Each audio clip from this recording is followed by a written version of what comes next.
Afternoon, everybody, and welcome to Monday afternoon chooching with the Murphy Girl. And today's topic is the all the crap. Not so much the GoFundmes, but people that think that their lifestyle should be supported because you're doing them a favor by uploading your stuff on YouTube. And trying to live life by living off of donations and by living off, quote, YouTube earnings. And I just want to tell you, I don't have a big channel, but I don't have a small channel. It's been monetized for years. The money's decent, but it's certainly not something that you would want to try to live off of unless you wanted to live like a Korean low-ender or something like that, and then maybe you could get by on that. But I never felt like anybody owed me anything to A, watch my stuff, to B, comment on my stuff, much less I wouldn't have the cojones to stick a donate button out there and ask people to support that's for sure. And I sure wouldn't think my content's something that has the same production values of what people go into movie theaters to see and all that kind of stuff. It's just not that way, guys. So this is not about the GoFundMes today, but it's about having your donation button constantly up and just badgering people to donate. And the reason is that you'll often get just enough money to maybe sustain your life but not live your life. And it's like a constant job, so it, philosophically and logically speaking, you might think that you're not working for the man anymore or a ham and egger when you're out there asking for donations and stuff. But guess what? You're putting the time on the rock pile too. You sit there, you do your hangouts 3, 4, 5 hours, 3, 4 days a week. You're putting your time in. And whether you agree with it or not, it starts to become a job. And what they're doing here. Hi. Hi. Are you putting another fence on that side? No, I'm gonna make a little swale on this side. Oh, okay. Great. I don't think we're gonna put a fence. Okay. Hello. Hello. No, now we got this big thing on this side, so. Anyway, it's work too.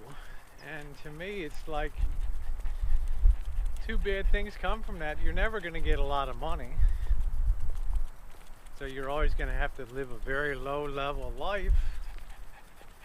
And the second thought that comes to mind to me is that just getting enough to just sustain life and do no more keeps you from pursuing what I call a really necessary means of support by going out and getting a job.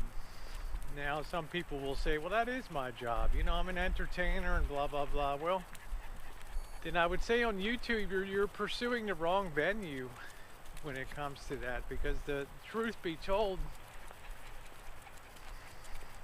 the easy days of making it big on YouTube, you'll see the people that were the biggest stars and the biggest producers, and I think it's probably a fair statement that 20% of the people on YouTube pull down 80% of the advertising money. As in most things in life, 20% usually controls 80% of the assets. Then when you're breaking in and trying to build up, a lot of times you're just setting yourself up for disappointment. In other words, it's one thing to have a channel because you enjoy putting up the content.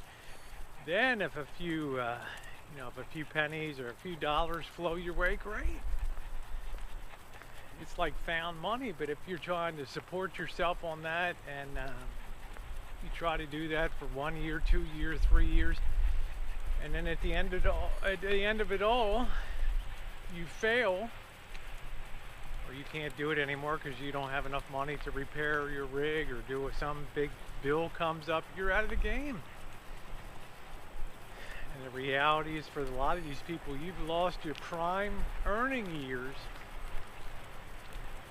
being out of the work market, and it becomes that much more difficult and that much more bitter to get up and to become a ham and egger again and punch the time clock and curse and be bitter about how life sucks and all that, where you look at people that have put their time on the rock pile as ham and eggers, and then it comes to the end of their work years because they were willing to forgo all that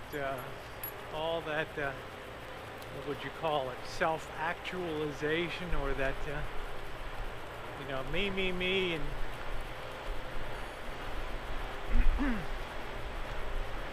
trying to get other people to support your life. And you actually build something, you actually hopefully built the retirement money, you paid in decently to Social Security,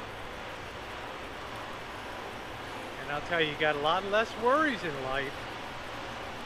And somebody's just bound and determined not to work and not to be productive in life. It just stands to reason. Evolution and the evolution of society and human nature does not work that way. Evolution is designed that if you don't produce and you aren't productive, then ultimately you meet the realities of struggling to eat, struggling to keep a roof over your head, struggle, and we see it every single day on YouTube. That push to try to sustain. I need this, I need that. Well,